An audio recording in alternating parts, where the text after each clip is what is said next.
ivyizigiro bishasha vyerekane mu gisagara. Ibikorane turiko bifise umutwe uvuga ngo ivyizigiro bishasha. Turi kuraba inkuru z'ivyizigiro, inkuru zidutangariza ivyizigiro bishasha mutari mwigere mwumva mu buzima bwanyu, ariko kandi bikenewe cane mu buzima bwanyu.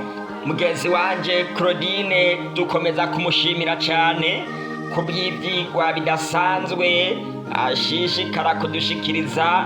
Nanje umukozi w'ubutumwa bwiza ku mazina nitwa Jimmy Nishimwe, nkakaba ndi umwadventiste w'umunsi w'indwi, nkakaba nishimiye gufatanya n'ubwoko bwasigaye bwizera Yesu kugira ngo ishobore kubashikana ko ubutumwa bwiza nk'uko n'abandi bose bari kubikora ku isi, kubera yuko nico gikorwa Yesu Kristo yaduhamagariye. Tumaze kubona icigwa ca mbere ku munsi wa mbere, twatanguye ku itariki ya 2 y'ukwezi kwa gatatu, none ibindi vyigwa vyagiye bicaho. Uno munsi tugeze ku cigwa ca gatandatu, tugeze ku munsi wa gatandatu. Icigwa cacu kivuga ngo amajambo 10 y'Imana. Amajambo 10 y'Imana nico cigwa cacu c'uno munsi. Dusenge. Uhoraho Mwami ushobora byose, urakoze no kuri uno munsi wa gatandatu w'igikorane cacu, kuba wongeye kuduha amahirwe kugira ngo dushishikare kwigisha ijambo ryawe ryavuze. Icigwa tugeze ko kivuga ngo amajambo 10 y'Imana. Mwami ndasenze, nsengera no mwene data agiye gukurikirana kino cigwa kugira ngo Mwami umuhe gutahura kino cigwa, kandi Mwami umurinde gusamara, burunde ko mpwemu yawe yera kugira ngo abarishishikara kumutahuza iki jambo ryawe ryavuze, kandi cotuma abona ubwami bwawe nanjye nkazobora twese icarimwe, abarishishikara kutumenyesha mw'izina ry'umwami wacu Yesu Kristo. Amen. Nkuko nari mpeje kubivuga, icigwa cacu kivuga ngo amajambo 10 yerekana urukundo rw'Imana. Mu myaka myinshi iheze, mu rugo haba ari ahantu h'uburuhungiro, h'umutekano, h'umunezero. Iyo umugabo yiriwe mu gahinga agataha yarushe, yaravuga ati mbega icompa nkashika mu rugo, kandi amaze gushika imuhira yacaronka ibyishimo. Abana baramwakirana umunezero, umugore akamwakirana umunezero, umugabo akishima. Kuba mu rugo k'umwana byaba ari ibintu by'igitangaza, ibintu by'umunezero. Kuba mu rugo kwa inarugo byaba ari ibintu by'umunezero. Yamara uno munsi hasigaye ari ahantu h'umubabaro, ahantu h'agahinda, ahantu hatinyitse. Ubu abantu basigaye bemera kuguma ku buzi hako bataha bakagenda guhangayikira mu rugo. Abenshi bariko bata imiryango bagahitamo kugenda kwangara. Abagore batabana n'abagabo batera biyongera ku bwinshi. Umugabo wo mwakino gihe asigaye ateramikwa na telefone mu gishingo cyo guteramikwa n'umugore wiwe. Abana baregwa na za televiziyo hamwe n'amafilime. Umugabo itiro rirabura maze agateramira kuri televiziyo. Harakenewe igipimo cerekana umurongo ntarengwa kuri twese, kandi ico gipimo ni amajambo 10 y'Imana. Imigani igice ca 28 ku murongo wa 26. Uwizigira uwiwe mutima aba ari igifu, ari kugendana ubwenge azorokoka. Ko babibye umuyaga bazokwimbura agashururu, nta n'agahundo bazoronka. Hoseya igice c'8 ku murongo w'7. Umuntu wese agendera ku byiyumviro byiwe uko abona ibintu nta nyungu ashobora kuronka. Harakenewe yuko haba igipimo ikintu kitwereka ibyo kugenderako kugira ngo dushobore kuronka inyungu, niko Bibiliya ivuga. Kandi mbona umumarayika wundi aguruka yatiriye ijuru, afise ubutumwa bwiza butazoshira bwo kubarira ababa kw'isi n'amahanga yose n'imiryango yose n'indimi zose n'amoko yose. Avuga n'ijwi rirenga ati, mwubahe Imana muyihimbaze, kuko igihe c'amateka yayo gishitse. Musenge yaremye ijuru n'isi n'ikiyaga n'amasoko y'amazi. Ivyahishuwe Yohana igice ca 14 ku murongo wa 6 gushikana ku murongo w'indwi. Kuko igihe c'amateka yayo gishitse, hagiye kuza igihe aho buri wese azobazwa ibyo yakoze. Kino gihe kiratangazwa mwabuno butumwa bw'abamarayika batatu. Naho umuntu wese yoshishikara gukora nk'ibyo yigombeye, mbere akabaho mwabuno bugingo mu bugingo bw'umuhangayiko, kubera yuko yakoze ibyo yigombeye, naho wogirira abandi nabi. Hari ikimera n'imperuka, hazoba urubanza. Kuvana rero hazoba urubanza, ibintu byose bikaza ku mugaragaro. Ca gihe waturira imodoka y'abandi bikaza ku mugaragaro, ca gihe warara mu kabare bikaza ku mugaragaro, ca gihe wica umuntu bikaza ku mugaragaro. Ibintu byose wakoze bikaza ku mugaragaro.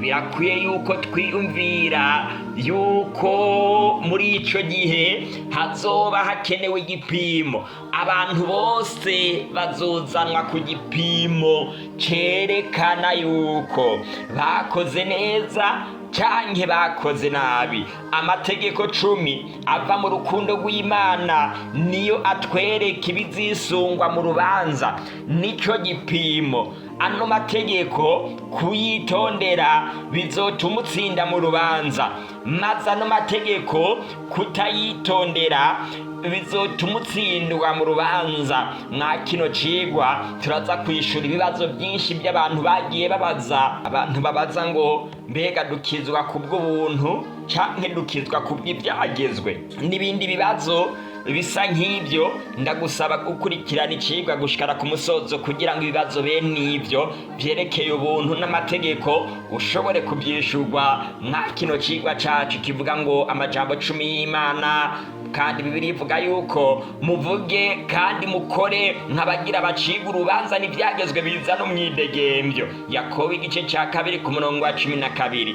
Koko dutegerezwa gukora kandi tukavuga nk'abantu bazociga urubanza n'ibyagezwe. Nk'akarorero, itegeko rivuga ngo ntukice ni ryiza, rihamagarira abantu kutica, kandi rigatuma bashobora kubaho bafise umwidegembyo, kubera yuko nibica bashobora gutakaza ibyizigiro. Nk'akarorero, itegeko rivuga ntugasambane rihamagarira umugabo kudata urugo maze akabana n'umugore we mu byishimo. Iyo umugabo canke umugore canke abana babaye mu rugo batagiye ubusambanyi, bishobora gutuma babaho bishimye kandi bari mu munezero. Itegeko rivuga ngo ntukibe naryo nyene ni itegeko ryiza cane rishobora kubuza abantu ntukibe, kubera yuko wibye maze ugafatwa, abategetsi bajejwe gucira urubanza abantu ku isi bashobora kuguhanisha ibihano bikomeye. N'Imana nayo izohana abantu biba ikurikije rino tegeko ryayo rivuga ngo ntukibe. Bibiliya itubwira ngo urusengero rw'Imana rwo mw'ijuru rugururwa, mu rusengero rwayo haboneka isanduku y'isezerano ryayo. Ivyahishuwe Yohana igice ca 11 ku murongo wa 19. Mu rusengero rw'Imana habonetsemwo isanduku y'isezerano. Mw'isanduku y'isezerano yo kw'isi hari harimwo amategeko 10 nk'uko mubisoma hariya muri Kuvayo igice ca 25. Kuba rero ihema ryo kw'isi ryari ikigeranyo ry'iryo mw'ijuru, twemera ko muri ino sanduku yo mw'ijuru Yohana yabonye mw'ijuru naho hariyo amategeko y'Imana 10.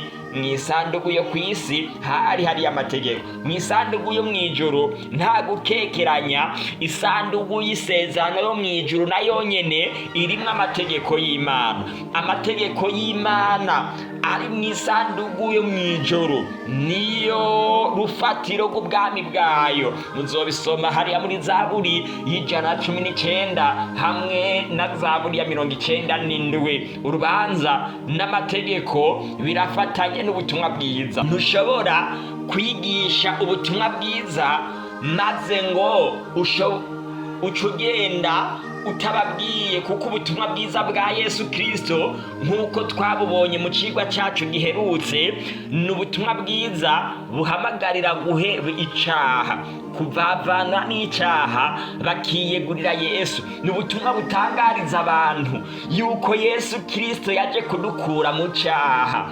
Umuntu yoca kubaza, none icaha ni iki? Kugira ngo uwo muntu umwereke icaha icyo ari cyo, birasaba yuko umwereka amategeko, kubera yuko icaha ni kurenga amategeko.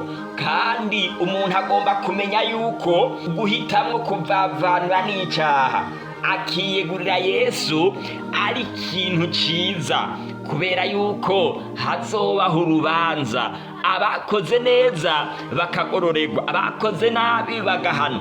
Igihe rero twamaze ubutumwa bwiza, tugomba kwigisha abantu icari cyo, kandi tukabereka n'inyungu bafise mu kwiyegurira Yesu. Ntago ari kugira ngo babeho neza mwa buno bugingo gusa, ariko ni no kugira ngo bazoshobore gutsinda mu gihe c'urubanza rwa nyuma. Umuntu wese akora icyaha akora iby'ubugarariji, kandi icyaha nico mugararizo. Umuntu wese akora icyaha akora ibyo mugararizo. Icyaha nico mugararizo. Icyaha ni kugaragariza amategeko y'Imana. Kuvana Yesu yaje kugira ngo adukure mu cyaha, ni kuvuga ngo Yesu yaje kugira ngo adukure mu kwica amategeko y'Imana, adukure mu kugarariza. Ibyo tugiye kubibona. Icyaha ni kurenga itegeko ry'Imana. Icyaha koko ni kurenga itegeko ry'Imana. Amategeko y'Imana ni igipimo cerekana imico myiza na mibi, ni igipimo cerekana yuko umuntu atari mu cyaha canke umuntu ari mu cyaha. Bibiliya itwigisha ibintu byinshi cyane. Ntago tugomba gusamarira ibindi bintu canke twiyumvira ibindi bintu, ahubwo tugomba gusoma Bibiliya kugira ngo Bibiliya itwereke ibintu iriko iradwihishurira. Bibiliya itwishurira yuko amategeko y'Imana ari inzira idushikana ku buntu, idushikana ku gakiza ka Yesu Kristo. Amategeko y'Imana icabereyeho ni kutwereka icyaha. Igihe cyose ukunda umuntu, urukundo rutera kumvira. Ntabwo ushobora gukunda Imana kandi ntuyumvire. Bibiliya ivuga ngo nimwankunda muzokwitondera ibyagezwe byanje, Yohana igice cya 14 ku murongo wa 15. Ukunda Imana ntiwitondera amategeko yayo, ntubuyikunda.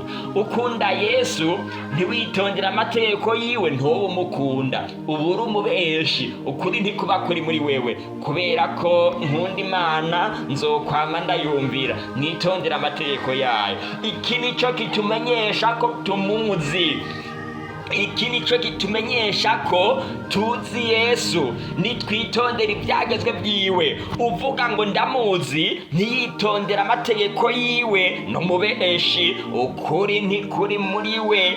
Yohana icete cya mbere Yohana yanditse igice cya 2 ku murongo wa 3 gushikana ku murongo wa 4. Ntabwo ubuntu bwaje kugwanya amategeko nk'uko bamwe babyiyumvira. Mbega none ibyagezwe tubihinduze ubusa ukwizera? Mbega ibyagezwe bice bihinduka ubusa ngo nuko ukwizera kuje?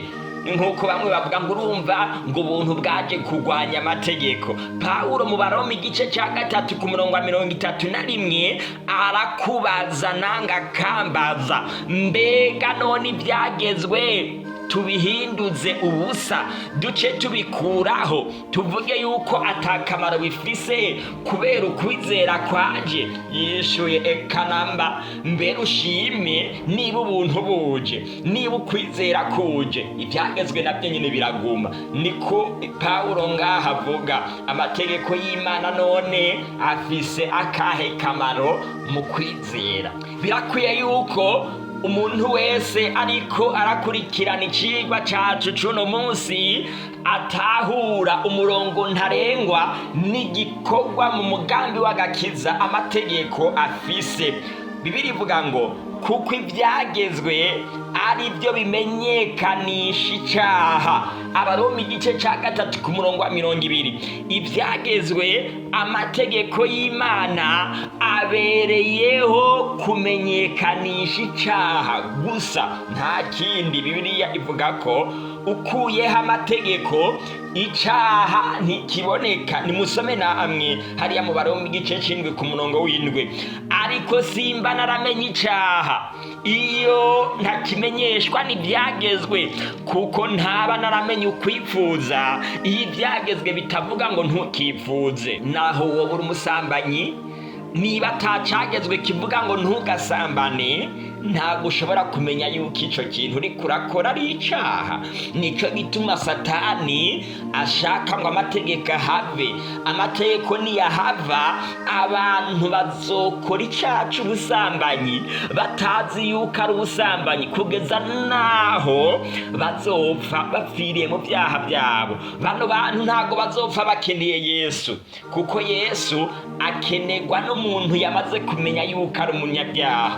Kuvana itegeko ntukice ryahavuye, abishe bose bazoshishikara kwica, ariko ntibazokwigera bamenya yuko bariko barakora icyaha cyo kwica. Muri ico gihe bazopfira mu byaha byabo baremye, batazi yuko ari abanyabyaha kandi ari abanyabyaha. Amategeko rero ni meza, akwiye gusomerwa abantu bose bakabimenya, kugira ngo bamenye umurongo ntarengwa. Nk'akarorero, niba perezida w'igihugu runaka mu kurengana mw'ibarabara, abantu bose bahamagarirwa kuva mw'ibarabara, hama wewe ntubimenye ukarenga kuri iryo tegeko, ukagenda kurengana mw'ibarabara canke guhagarara mw'ibarabara perezida agira arengane, bazovuga tujya muntu ashaka kugira nabi perezida, bazoca bakwica, uhanirwe igihano utaruzi yuko uri kurarenga iryo tegeko. Nico gituma bikwiye yuko umuntu wese atangarizwa akamenya yuko perezida niyabagira arengane, abantu bose bazova mw'ibarabara, kugira ngo ntihagire umuntu asanga yahanwa atabizi. Ni ngombwa yuko, ni ingirakamaro yuko umuntu amenya yuko iryo tegeko rihari, kugira ngo ntazorirenge. Ariko kandi niyabyirengagiza ntabimenye, akagenda mw'ibarabara perezida agira arengane, ntibizobuzwa yuko ahanwa kubera yuko yashatse kugira nabi perezida. Mugenzi, amategeko y'Imana akwiye gutangarizwa abantu bakayamenya, kugira ngo bamenye umurongo ntarengwa, bamenye imico myiza n'imico mibi, bashobore gutandukanya icyiza n'ikibi. Ibyo birahagije ku mategeko. Reka tubandanye ibindi. Amategeko atumenyesha ubuntu bufise nabwo akamaro. Akahe kamaro? Tumaze kubona akamaro k'amategeko, ubu naho tugira turabe akamaro k'ubuntu. Kuganzwa n'ubuntu icyo bisobanura, no kuganzwa n'amategeko icyo bisobanura. Hama turaza gufata umwanzuro neza icyo Bibiliya twigisha y'ukuntu dukwiye kubyifatamwo kwa bino bintu bibiri. Reka turabe ubuntu, akamaro k'ubuntu. Bibiliya ivuga ngo ubuntu nibwo bwabakijije kubwo kwizera, nabyo nyene ntibyavuye kuri mwebwe, ni ingabire y'Imana, ntibyavuye ku bikorwa kugira ngo hoye kugira umuntu yirarira. Ubuntu ni ingabire twahawe. Abanyefesi igice cya 2 ku murongo w'8 gushikana ku murongo w'9. Ubuntu ni impuhwe, ni ikigongwe cy'Imana, ni imbabazi, ni ubushobozi, ni urukundo, ni kubabarirwa twagiriwe n'Imana tubiherewe ubuntu.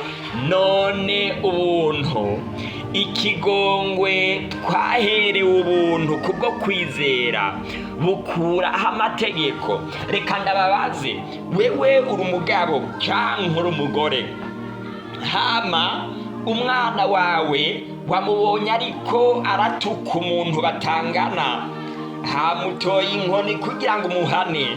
Umwana arakubwiye ati papa ndagusabye ngirira ikigongwe. Yesu wewe yatugiriye ikigongwe tutarinze tumusaba ikigongwe, hama we uramugira ikigongwe. Mbega woryoherwa ejo ugarutse ugasanga umwana ariko aratuka wa muntu nyene, mu gihe wowe ufise umwana hama uwo mwana akaba ari umwana yiba imboga canke agakora ayandi makosa, hama ukamubabarira, wagaruka ugasanga ariko arakora ya makosa nyene. Mbega woryoherwa mu gihe mugenzi wowe ufise umugenzi, hama uwo mugenzi akaza ugasanga ariko aragusambanyiriza umugore, canke ugasanga umugenzi wawe yakwiciye uwawe, canke ugasanga umugenzi wawe yakononeye ikintu runaka,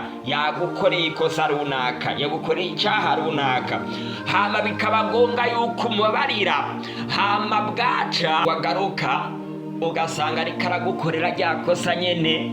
Ni mu gihe mwoba mwicaye muri bisi n'umuntu muriko muragenda, hama wa muntu akaguhonyora maze akakubwira pardon, nawe ukamubabarira, hama waheza kumubabarira ati ndakubabariye, wa muntu agaca yongera noneho akaguhonyora n'ingufu nyinshi, hama ukamubabarira, hama kongera akaguhonyora, hama ukamubabarira, mukarinda muja iyo aguhonyora, mbere mugataha akanagukurikira akaguma guhonyora. Mbega mwumva ibyo bintu gute? Mwoshobora kubyihanganira? Bagenzi, birakwiye yuko dutahura kino kintu cyane. Bibiliya ivuga ngo ntimugire ngo naje gusenyura ibyagezwe canke amajambo y'abavugishwa n'Imana, ahubwo sinaje kubisenyura, naje kubishitsa. Matayo igice cya 5 ku murongo wa 17. Mugenzi, Yesu yaje kutugirira ikigongwe. Amaze kutugirira ikigongwe, arashaka yuko ubuzima bwacu bwa kera buhinduka bukaba nk'ubwiwe. Icyaha ntikizobaganza, kuko mutaganzwa n'ibyagezwe ariko muganzwa n'ubuntu. Abantu bakirijwe na Yesu Kristo nta gicaha kibaganza. Bibiliya ivuga ngo baganzwa n'ubuntu, ntabwo tuganzwa n'ibyagezwe. Birakwiye yuko twiga tukamenya ukuntu umuntu aganzwa n'ibyagezwe, kubera yuko ngaha mwari no somo tubona yuko abantu baganzwa n'ibyagezwe baganzwa n'icaha, ariko abaganzwa n'ubuntu ntibaganzwa n'icaha. Tugomba kumenya kuganzwa n'ibyagezwe ibyari ibyo bintu tukabiheba, ama tukamenya kuganzwa n'ubuntu, ibyo bintu akaba ari byo tugiramwo dukurikije ino nama Pawulo aduha mu Baroma igice cya 6 ku murongo wa 14. Kuganzwa n'ibyagezwe bisobanura iki? Bisobanura kwitondera amategeko nk'aho womengo niyo gakiza kawe. Nico bisobanura kuganzwa n'ibyagezwe, nk'aho womengo ku nguvu zawe urashobora kwikiza, maze ukigira umuhinga ukavuga ngo jewe sinzambana, jewe siniba. Ukiyumvira ko kwitondera ibyagezwe bishobora kugukiza, nk'aho womenga ibyagezwe nibyo bigukiza. Kuno niko bisobanura kuganzwa n'ibyagezwe. Hama rero kuganzwa n'ubuntu byo nabyo bisobanura iki? Bisobanura kwemera imbabazi za Kristo, kuganzwa nawe ukuzuzwa ubushobozi bwiwe. Nk'uko Yesu Kristo yagenda akaba ari kugenda, ukugororoka ugira ntabwo aba ari ukugororoka kw'iwawe, ariko aba ari ukugororoka kwa Kristo kuri muri wewe. Amategeko ahishura ubukene bwacu, atwereka yuko turi abanyabyaha, ariko ntashobora kutubabarira ibyaha. Turakeneye Yesu kugira ngo atubabarire ibyaha. Amategeko arafise ubunyantege nke, arafise ahagarukiza, kubera yuko ashobora kutwereka ibyaha byacu, nta kindi kintu ashobora kutumarira usibye gusa kuducira kwiteka, akatumenyesha yuko kuvana tuyarenga turabo gupfa. Yesu nawe atubabarira ibyaha, maze Yesu akadutangariza yuko tutari abo gupfa. Iyo hatariho amategeko umuntu ntashobora kuza kuri Yesu, ariko iyo amategeko ahari umuntu arabona icyaha ciwe maze akaza kuri Yesu kugira ngo amukize. Mu gihe y'amategeko yamutangarije yuko ari uwo gupfa, Yesu nawe akamutangariza yuko atari uwo gupfa. Nguko ukuntu ubuntu n'amategeko bikorana. Amaze kutwereka icyaha amategeko, aca tumenyesha ko dukeneye ubuntu bwa Kristo. Tumaze kuza kuri Yesu tukakira ubuntu bwiwe, duca tubabarirwa ibyaha. Ibyagezwe n'Uhoraho biragororotse cyane muri ubwo buryo. Ibyagezwe n'umurongo ntarengwa biragororotse, birakwereka icyaha, uyarenze bikakubwira ati wewe uri uwo gupfa, uyakurikije bikakubwira ati wewe nturi uwo gupfa. Biragororotse mwabuno buryo. Ni byiza cyane, amategeko y'Imana ni meza kubera yuko ashobora kumenyesha icyaha maze agatuma ashobora kurondera umuti. Byari byoroshe yuko igihe Adamu na Eva bacumuye, Imana yari guca ibica kubera yuko yari yavuze ngo nimwakora icyaha muzopfa nta kabuza. Imana yari gushobora guca yica ababyeyi bacu ba mbere ikabakuraho, ariko ntago yatwishe, kuko natwebwe uno munsi ntago tuba tugihari. N'ibiroko y'abantu itabishe, Imana yahamagarirwa guca ikuraho amategeko yayo. Imana iraraba, hamwe no kuraho amategeko yanje noba nkuyeho ubwami bwanje. Imana nayo nyene amategeko irayagumizaho, Imana amategeko nayo nyene irayagumizaho, kandi n'umuntu iramugumizaho ntiyamwica, yemera gutanga umwana wayo w'ikinege. Iyo uri kuravuga ngo amategeko yaravuyeho, ubu uri kuravuga ngo nta mpamvu yo gupfa kwa Yesu. Yaba cyari ikintu cyoroshe gukuraho umwana wayo, yaba byari ibintu byoroshe yuko ikuraho amategeko, ntiyari kwemera kwica umwana wayo. Byayibereye ikigoye gukuraho amategeko kurusha gutanga umwana wayo. Gutanga umwana wayo nibyo byabaye ibintu byoroshe cyane ku Mana, hako amategeko yayo yokugwaho canke umuntu yopfa. Murabe rero namwe ibintu muhora muvuga ngo amategeko yarakuweho. Imana nta gukuraho amategeko yayo, yemeye gutanga umwana wayo ikinege kugira ngo abamwizera bose ntibaze bapfe rubi, ariko baze bahabwe ubugingo budashira. Kugira ngo wewe munyabyaha, njewe munyabyaha, twebwe banyabyaha duhabwe ubugingo budashira. Yesu Kristo yarapfuye ku gishingo cyawe, yarapfuye mu cyimbo canje.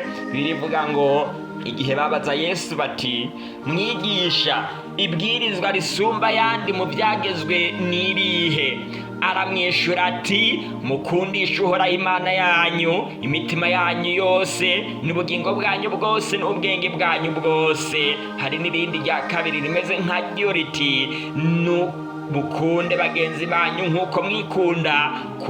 Kwayo mabwiriza yompi, ibyageze byose n'amajambo yabwishwa n'Imana niyo byeneye nako. Matayo igice cya 22 ku murongo wa 36 gushikana ku murongo wa 40. Amategeko yose ashobora gushirwa mu ijambo rimwe ngo urukundo. Nico gituma ikigwa cyacu kivuga ngo amajambo 10 yerekana urukundo rw'Imana.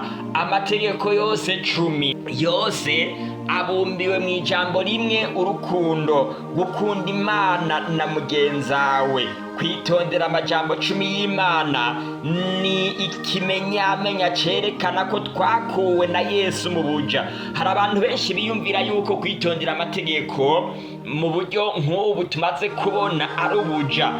Ubuja buvugwa na Pawulo bwo kwitondera amategeko ni kuyitondera bwa buryo bubi twamaze kuvuga nk'aho womengo niyagukiza.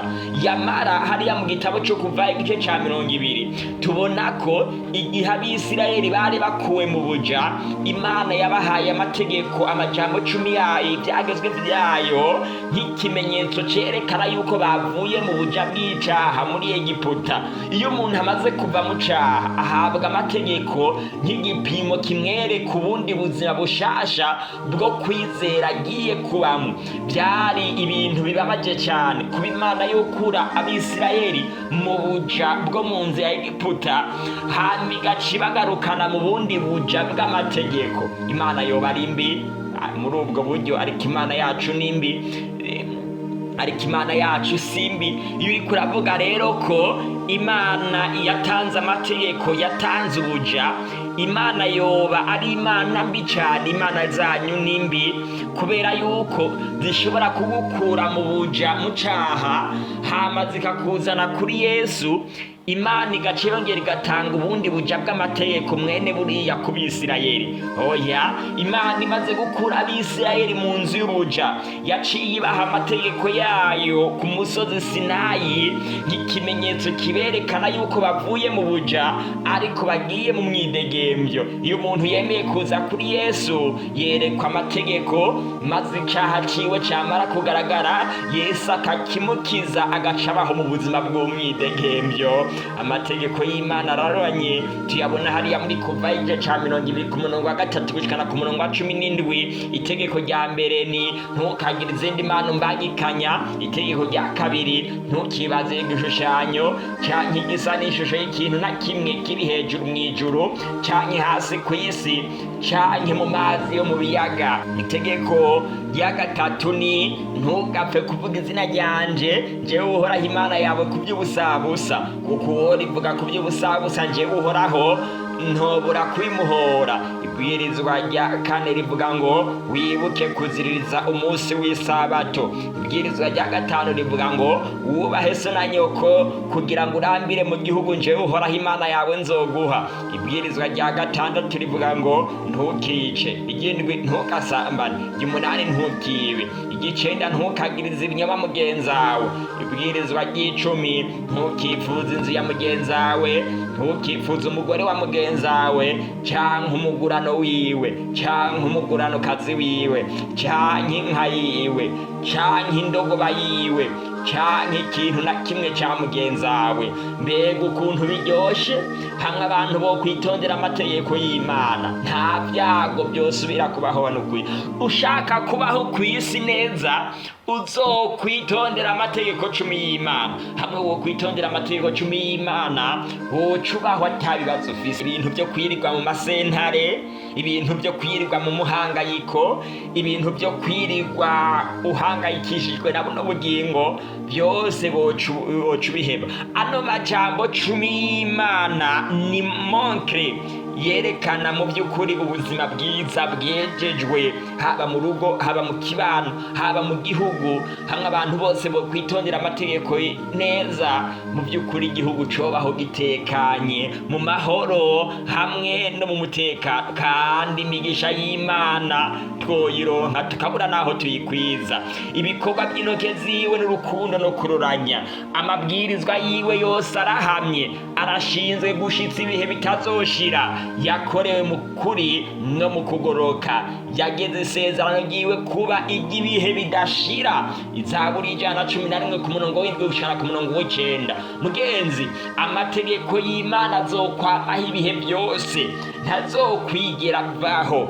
Isezerano ryiwe ni igibihe bidashira. Amategeko y'Imana aranga ubwami bwayo. Gukuraho amategeko ni gukuraho ubwami bw'Imana. Ubwami bw'Imana niba buhari, n'amategeko yayo azogumaho. Niba ubwami bw'Imana butazohangura, n'amategeko yayo ntazokwigera vaho. Mbega urashaka gukuraho ubwami bw'Imana, haranira gukuraho amategeko. Mbega urashaka yuko ubwami bw'Imana buganza mu mutima wawe, reka amategeko agaragare mu mutima wawe. Satani satani yirukanywe mu ijuru kubera yanse kumvira amategeko y'Imana.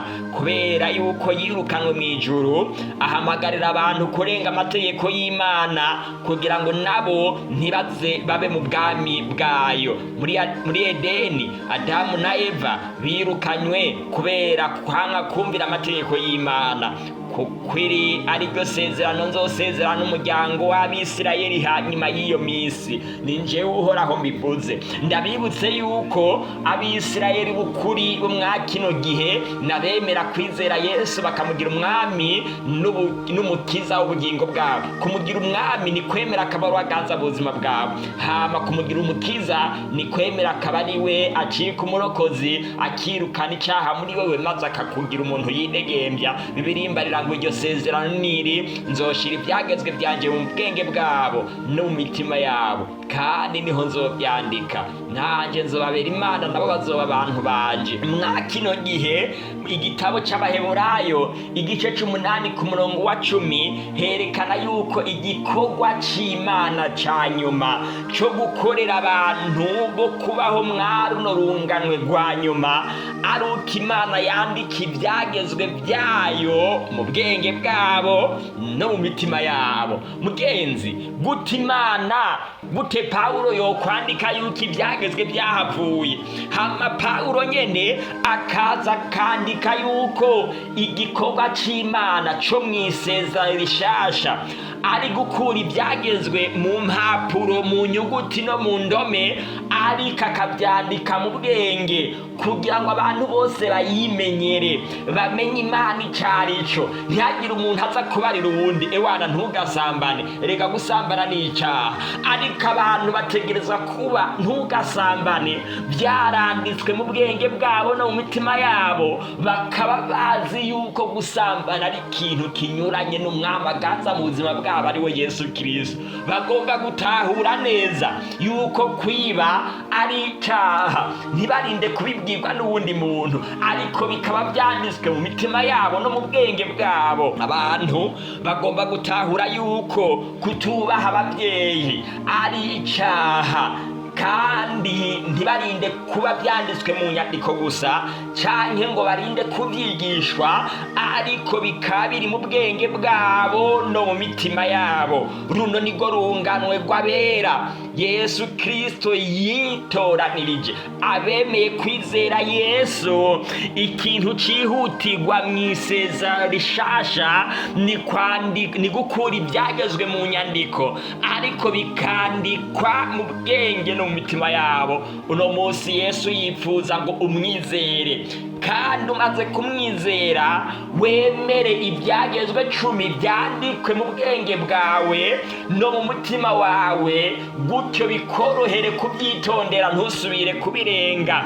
Byari byaranditswe ko Imana izogira ubwoko, amategeko yayo yanditswe mu bwenge bwayo no mu mitima yabo. Ntabwo byanditswe yuko amategeko azohanagurwa mu nyandiko yongera ahanagurwe mu bwenge, mbere ntasubirwe no kwitonderwa ukundi. Oya, ariko byanditswe ngaha yuko agakiza tubonera muri Yesu Kristo gatuma ibyagezwe by'Imana byandikwa mu bwenge bwacu no mu mitima yacu. Aho niho kwihangana kw'abera guserukira, bitondera ibyagezwe n'Imana no kwizera Yesu. Igihe umuhanuzi Yohana yerekwa abera babayeho mu runganwe nk'uru turimwo, urunganwe rwo ku mpera y'isi, tumaze kubona ibyigwa bitwereka yuko turi ku mpera y'isi. Igihe Yohana yababonye bitondera ibyagezwe n'Imana kandi bafise no kwizera Yesu. Ibyagezwe by'Imana babyitondera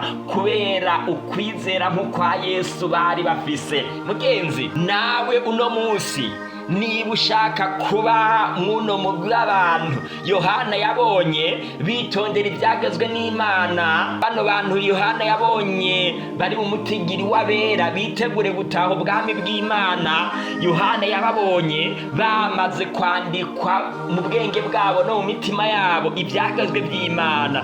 Kubwo kwizera Yesu barabyitondera. Mugenzi, nawe urashobora gufata ingingo yo kuba muri uno mugwi w'abantu abantu bibirimbarira ngo hahirwa abamesura imvune zabo kugira ngo babone kwegera cya giti cy'ubugingo kandi bace mu birimba bashike kuri wa mugwa kandi mpemu bona wa mugeni barahamagara bati ngwino kandi uwumva nahamagara ati ngwino kandi ufise inyota naze ugomba niyakira amazi y'ubugingo ku buntu ushingira intahirya aravuga ati ego ndaza vuba amen urakaza mwami Yesu mbega ntiwoza kuri Yesu mugenzi fata ingingo yo kuza kuri Yesu ushobora kuba warabayeho urenga ku mategeko y'Imana kandi ushobora kuba wari waraguye mu ikosa ryo kumva yuko wibereye mu buntu budafatika ubuntu atakintu buri kubera yuko ubuntu bufise ico buri nubukura umuntu mu cyaha none ubumaze kumenya ukuri Bibiliya iheje kukubwira ukuri ndaguhamagara